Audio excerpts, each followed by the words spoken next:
Belum? Satu.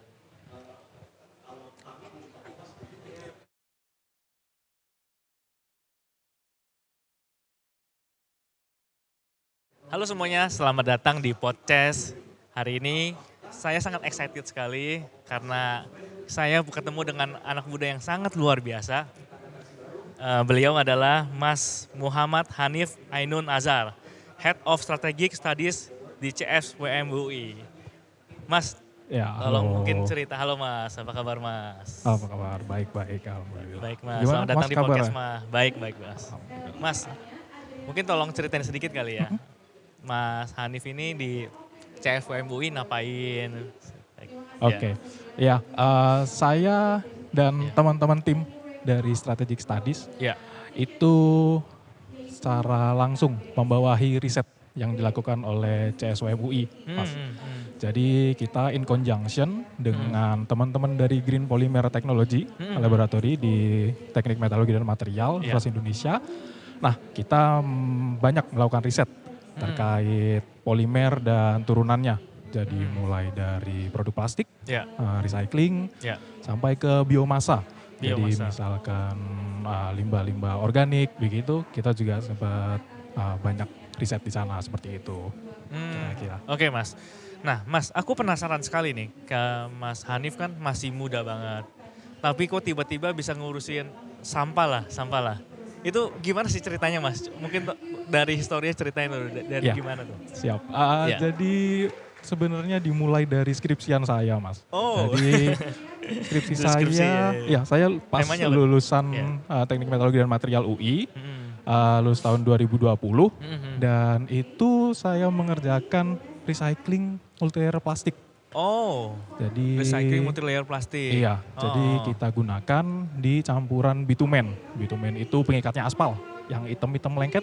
Oh yes, itu bitumen. Jadi kita manfaatkan dia, limbah plastik multilayer itu, limbah kemasan mie instan ya. Itu jadi modifikasinya. Jadi kita bentuk polymer modified bitumen, seperti itu. Jadi di situ habis itu agak lentang dikit ya, agak menyimpang saya ke renewable energy di photoactive materials. Kemudian setelah itu kembali lagi ke CSWM, ke UI, dan ya merambah ke polimer-polimer lain begitu selain multilayer plastik juga. Gitu sih Mas kira-kira. Menarik. Ya. Mas tadi kan Mas Hanif kan bilang kalau dari kemasan mie instan terus bisa jadi semen ya. Nah itu gimana tuh Mas prosesnya, aku pengen tahu tuh. Dari kemasan mie instan diapain, jadi ini terus nanti gimana gitu. Iya. Mungkin sekalian cerita Mas. Jadi sebenarnya riset terkait pemanfaatan multilayer ini dilakukan sejak tahun 2000 berapa? Mungkin sekitar 2018 ya. 2018. Jadi saya di tingkat 2, tingkat 3. Nah, itu senior-senior saya udah mulai memanfaatkan itu untuk bitumen aspal. Jadi sama dengan saya.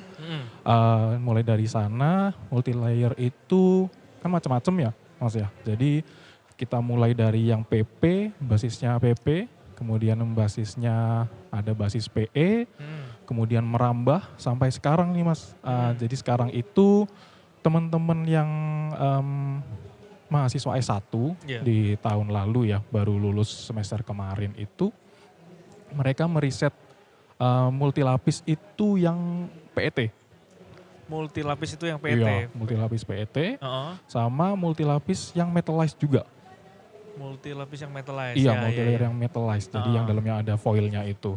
Di situ sebetulnya cukup sederhana prosesnya, jadi di ini saja ya, di crushing sampai ukurannya kira-kira di skala mili lah ya, di milimeter begitu. Kemudian kita campurkan. Jadi kalau di aspal ya, di aspal itu komponennya ada bitumen, kemudian agregat halus, agregat kasar, kira-kira seperti itu lah ya, secara kasarnya ya, secara kasarnya seperti itu. Nah kita awalnya manfaatkan di bitumennya, yang hitam-hitam lengket, kemudian sekarang baru kemarin kita manfaatkan dicampurkan di agregatnya, jadi supaya dia coating agregatnya. Jadi sederhana itu kita dapatkan dan ya kalau berdasarkan performanya dibandingkan dengan bitumen biasa atau kemudian campuran aspal biasa meningkat. Terutama di ketahanan penetrasi dan ketahanan softening point-nya, kira-kira seperti itu. Untuk riset yang tentang multilayer, salah satunya itu. Berarti tadi kan cuma kayak diaduk aja atau gimana tuh Iya, Mas? betul, cuman diaduk aja, betul. Diaduk aja? Jadi kita bagi dua, yang bitumen itu berarti dia metodenya wet mix, kemudian yang dry ini sebagai upaya kita juga untuk upscaling ya. Rata-rata teman-teman di industri peraspalan pakainya langsung aspal konkret gitu, langsung yang bisa ditebar pakai hot mix namanya. Nah kita usahakan langsung di hot mix itu. Oh berarti gitu. ngaduknya di itu ya, hot mix gitu Iya ya? betul, langsung di agregatnya itu, di batu-batunya. Seperti itu. Oke. Mas, aku mau nanya nih, kenapa sih pabrik-pabrik yang sekarang ini ya, maksudnya multi layer kan memang agak, kalau dari industri saya di daur ulang memang kan sulit ya untuk di daur ulang ya. Kenapa kok multi layer jadi pabrik-pabrik itu tertarik dengan multi layer? Bisa kasih masukan nggak Mas? Oke. Iya. Jadi kalau mungkin Masnya juga familiar ya, izin mungkin buat teman-teman yang belum familiar, multi layer itu kenapa jadi sulit? Umumnya karena materialnya beda-beda kan ya Mas ya. Betul. Penyusunnya biasanya. Jadi dia degradasinya beda-beda, melting point-nya beda-beda, lebih sulit kemudian. Misalkan yang satu sudah degradasi, yang satu baru melting gitu ya. Nah di sini sebetulnya bagaimana kita bisa menjawab ya permasalahan yang ada itu dengan sesederhana menjadikan dia bagian dari campuran either polyblend atau di komposit. Jadi ini tadi kan sebetulnya di komposit ya kalau aspal itu sebenarnya termasuk ke perbetonan juga sebetulnya. Secara in teori itu komposit ya. Nah tapi kita juga bisa campurkan ke polymer blend. Misalkan dengan apa ya, kita campurkan dengan kain perca mungkin yang basisnya polyester. Jadi polyblend, jadi alternatif produk-produk lain seperti itu, produk-produk yang tentunya bukan yang food grade ya, misalkan saya tadi sempat lihat-lihat ada ayunan plastik gitu ya mungkin ya, pakai itu bisa-bisa aja palet mungkin. Nah, itu jadi kita mungkin dari teman-teman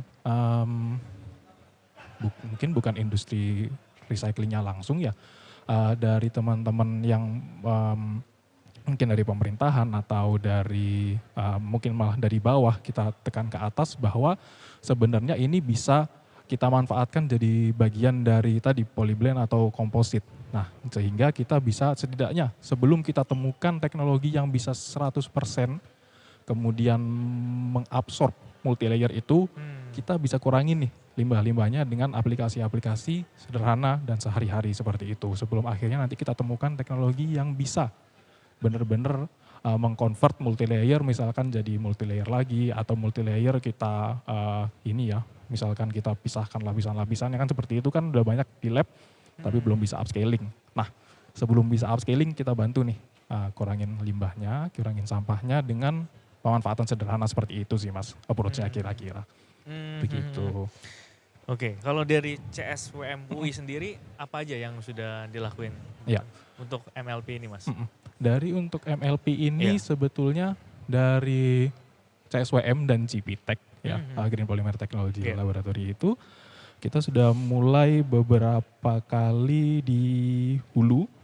Misalkan kita coba pendataan sampah-sampah multi-layer seperti apa yang ada di sungai-sungai seperti itu kita sudah sempat lakukan. Jadi kita mulai dari hulu, kemudian dari proses risetnya kita juga coba bantu selain dari multi-layer untuk polymer modified bitumen tadi, kita sudah manfaatkan juga untuk komposit sebetulnya. Sama ya, biasanya komposit tapi dia disusun dengan wood polymer komposit.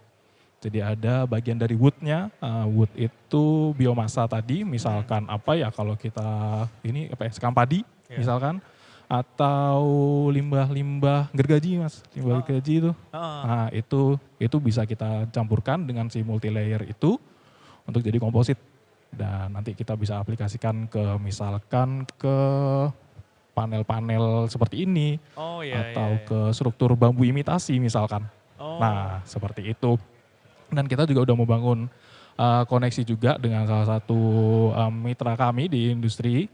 Nah, itu luar biasa sekali. Mereka juga berbasis full recycle ya. Jadi full waste pemanfaatan waste utilization. Jadi plastiknya dari recycled HDPE, kemudian pakai itu tadi rice husk atau sekam padi atau sawdust atau serbuk gergaji tadi dimanfaatkan untuk WPC tadi. Jadi kita juga bekerja sama dengan mereka mengembangkan beberapa produk dan sekarang sedang jalan. Jadi untuk multilapis akan diarahkan ke sana juga. Jadi penggantinya yang HDPE itu dalam rencana ke depan seperti itu. Jadi cukup banyak sebenarnya yang bisa dilakukan oleh teman-teman. Mungkin inspirasi juga buat riset-riset yang lain. Jadi bagaimana kita bisa memanfaatkan dia sebagai, ya secara sederhana saja ya, dengan mechanical recycling dari komposit ataupun ya aspal seperti itu sih. Cukup sederhana. Menarik ya Mas ya. Ternyata bisa banyak ya. Cukup Iya. banyak Iya, macam-macam. iya.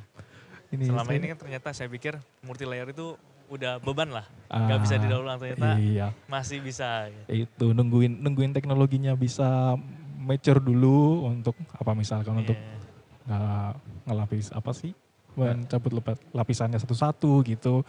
Nunggu itu gak kita bantuin lah kira-kira gitu sih approach-nya. Oke Mas, soal regulasi nih Mas. Apa aturan yang menurut Mas Hanif paling berdampak langsung? Contoh kan misalnya ada EPR. Apa ya? Kalau dari saya ya, sebenarnya kalau dari saya, wah sulit ya. Jadi bagaimana regulasi itu bisa mendukung sebetulnya, mendukung manfaatan produk-produk recycling. Jadi kemarin sempat ada FGD juga dari HPI ya terkait biofuel. Dan juga pirolisis. Nah itu kalau semisal kemudian kita bisa dukung secara regulasi, itu satu kan di energi ini. Nah kalau misalkan dukung baik secara insentif disinsentif, misalkan untuk pemanfaatan bahan produk yang dihasilkan dari recycling, nah itu akan jadi bagus bagi pelaku-pelaku industri recycling dan juga tentunya kami sebagai akademisi jadi melihatnya sebagai dorongan juga buat kami gitu untuk terus mendevelop teknologi-teknologi yang kemudian bisa dimanfaatkan oleh teman-teman di industri. Jadi tetap usahakan ada tarikan gitu ya dari bukan tarikan sih, dorongan dari pemerintah untuk ayo dong pakai produk-produk ini dong, pakai produk-produk yang kayak gini. Jadi kita bisa bantu setidaknya mempersiapkan teknologinya lah kira-kira gitu, terutama untuk yang multi layer karena kan ya itu tadi ya cukup bermasalah karena belum dinilai berharga seperti itu. Nah kita coba bantu di sana gitu sih Mas kira-kira. Nah kalau menurut Mas Hanif nih, ada gak dari negara mana yang kayak kira-kira mengelola MLP ini udah berhasil gitu? Ada contohnya? Kalau sepemahaman saya, MLP itu jadi isu di hampir semua ya sebenarnya, cukup merata ya, general ya. Cuman yang saya tahu cukup berhasil dalam tanda kutip mengurangi limbahnya saja, yang kita sama-sama tahu mungkin ya Singapura ya tentunya dengan konsep inseneratornya. Kemudian saya pikir Jepang ada satu industri, kalau saya tidak salah juga palet produk akhirnya yang memanfaatkan limbah-limbah multilayer plastik. Mungkin dua negara itu ya selain yang maksudnya bisa meningkatkan nilainya mungkin di negara-negara itu sih Mas.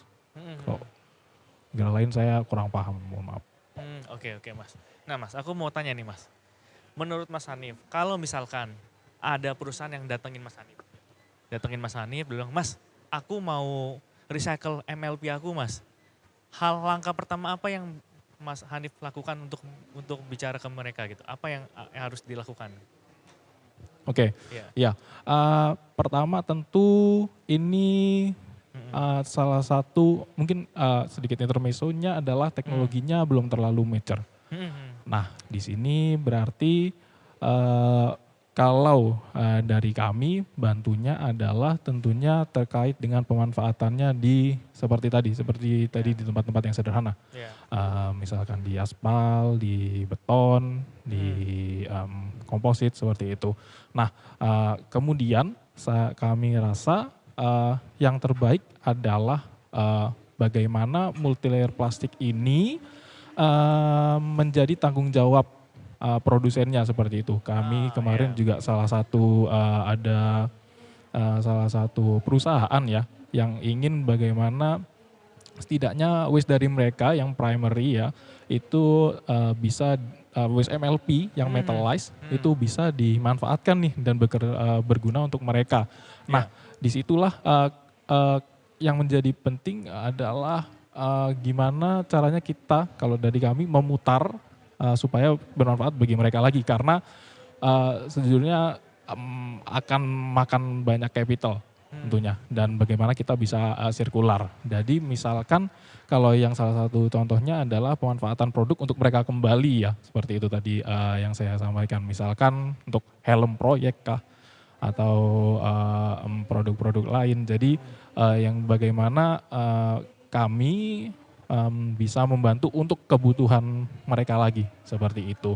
Lebih condong ke sana karena ya tadi teknologinya belum mature jadi belum bisa untuk menjanjikan banyak hal gitu. Jadi kita kembalikan lagi butuhnya apa, kita bisa bantu di sini gitu sih. Kira-kira.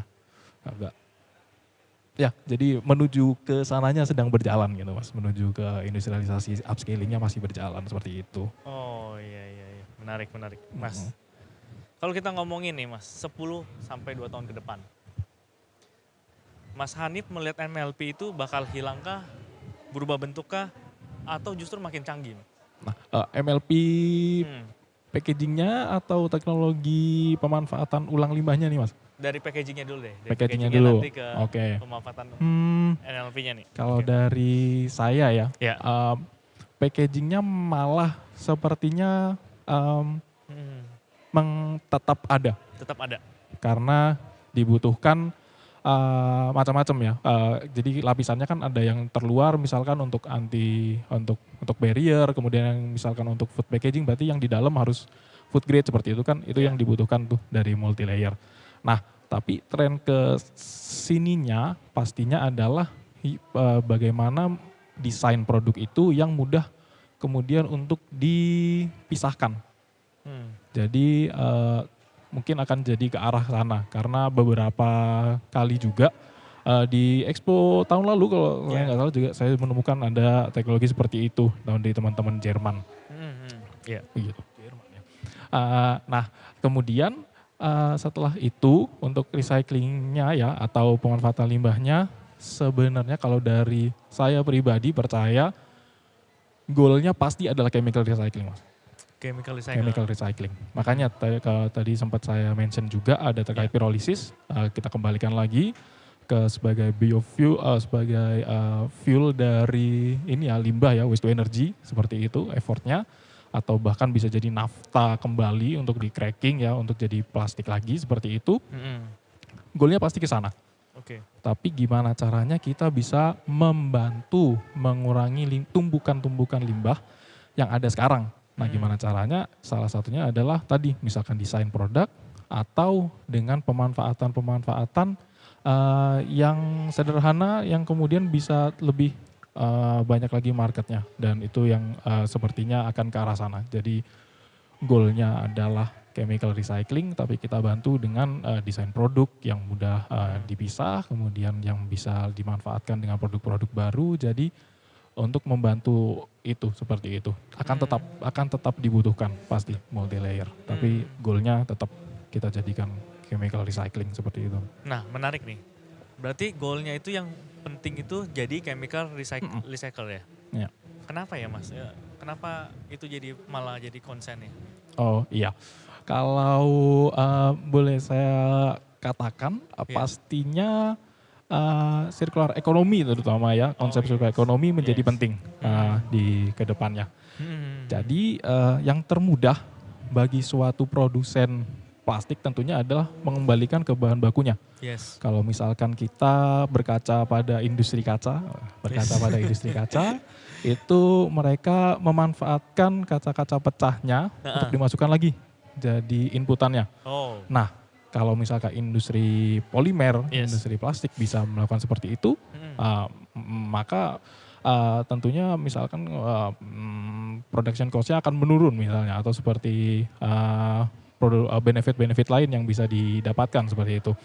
Jadi goal-nya pasti akan ke sana. Jadi karena tentunya kita juga ada krisis energi, krisis minyak juga yang sudah lama sekali.